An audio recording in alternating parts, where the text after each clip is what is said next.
PCC chief Mahesh Kumar Goud ఉన్నారు, మాట్లాడదాం. Sir, కొత్త ఉద్యమం స్టార్ట్ చేయబోతా ఉన్నారు. అంత పెద్ద వివాదం అవుతుంది, రోజువారీగా పెద్దది అవుతుంది. మార్వాడి గో బ్యాక్ అనేటువంటిది చర్చ జరుగుతుంది బాగా. దీనిపైన కాంగ్రెస్ పార్టీ ఏ నిర్ణయం తీసుకోబోతా ఉంది? ఎందుకంటే కాంగ్రెస్ పార్టీకి సంబంధించిన కొద్దిమంది నాయకులు వాళ్ళు మద్దతు తెలుపుతా ఉన్నారు. ఒకటి మార్వాడిలా గుజరాతీలా ఏ వ్యాపార వర్గమైనా కావచ్చు, మనం ఒక రాష్ట్రంలో నుంచి ఇంకో రాష్ట్రం నుంచి బతికితే మనం పొమ్మని అంటాం లేదు.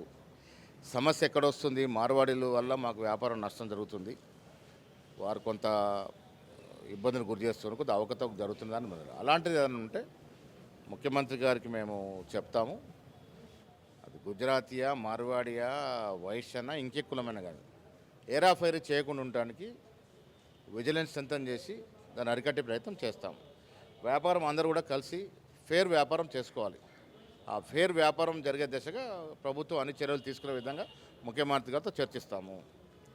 ఎవరైనా తప్పుడు వ్యాపారం చేస్తే, అది మార్వాడి కావచ్చు, గుజరాతీ కావచ్చు, మన తెలుగువాడు కావచ్చు, ప్రభుత్వానికి ట్యాక్స్ ఎగ్గొట్టి ప్రభుత్వాన్ని తప్పుదో పట్టించి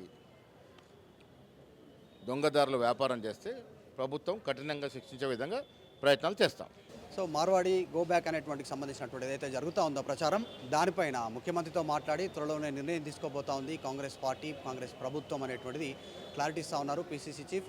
ఒకవేళ తప్పు వ్యాపారం ఎవరు చేసినా కూడా వారిపైన చర్యలు తీసుకోవడానికి రాష్ట్ర ప్రభుత్వం సిద్ధంగా ఉంది అంటూ స్టేట్మెంట్ చేస్తూ ఉన్నారు. దానికి గుజరాతీ, మార్వాడి, మరాఠా, రాజస్థానీ, తెలుగు అనేటువంటి పరిధి ఏం లేదు. ఎవరు తప్పుడు వ్యాపారం చేసినా వారిపైన చర్యలు తీసుకుంటామనేటువంటి స్టేట్మెంట్ చేస్తూ ఉన్నారు పిసిసి చీఫ్ మహేష్ కుమార్ గౌడ్.